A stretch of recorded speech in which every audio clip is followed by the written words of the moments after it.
William Saroyan, 1908 to 1981, the incredibly talented Armenian-American writer, was one of the great storytellers of the 20th century. Listen to Saroyan's short story, Christian Singing. I'm Kim Dodsworth, Queensland storyteller.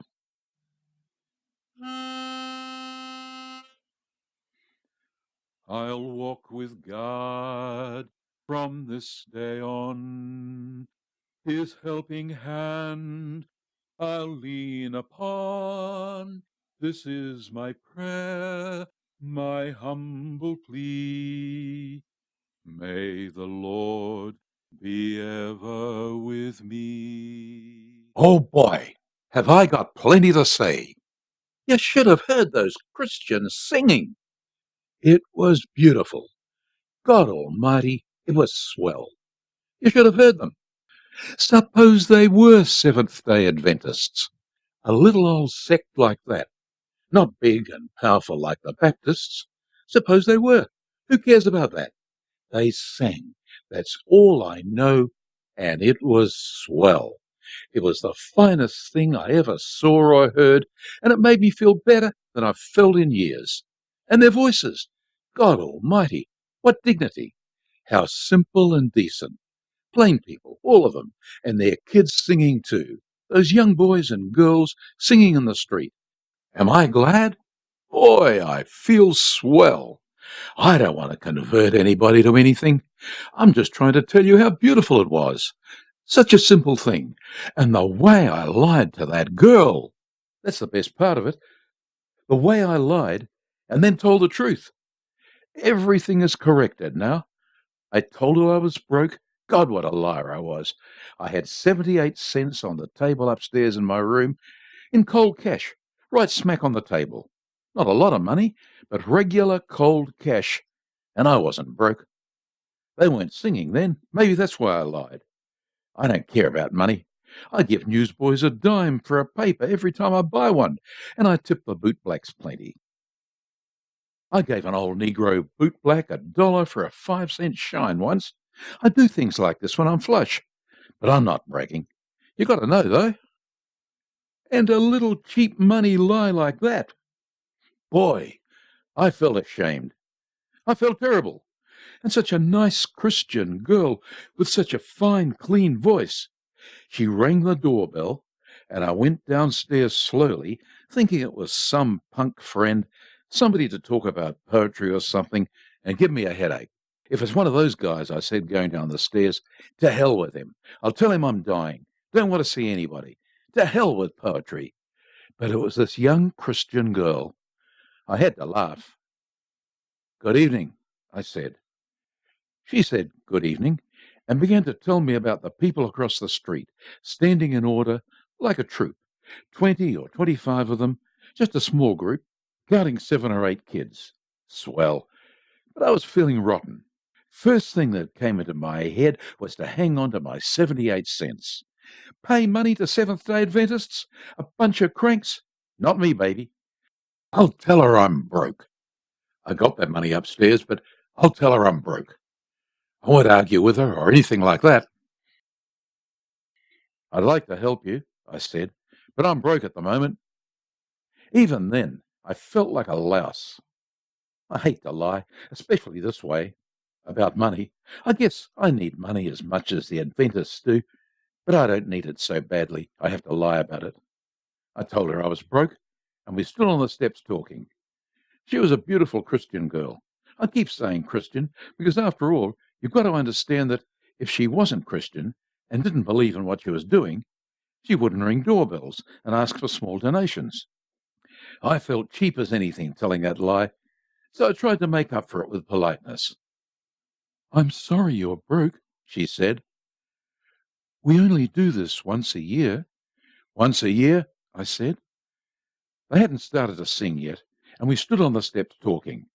You mean, I said, once a year all you people get together and go through the city at night singing? Yes, she said, once a year. I didn't know what else to say because I was beginning to feel bad about lying this way. So I said, sometime when I get some money, I'll come down to your church and leave some of it with the preacher. I'm sorry you're broke, she said. I went upstairs and closed the light of my room and opened the window.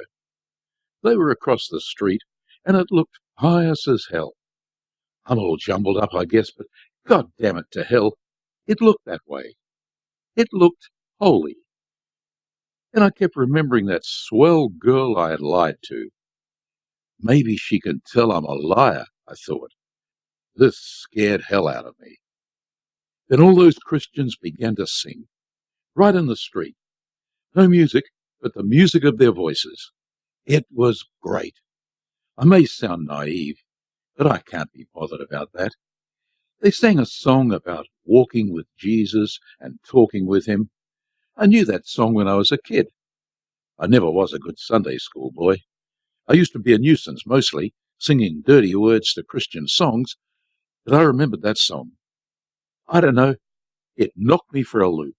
It hit me right in the middle of my heart, and I didn't have to stop and think about it.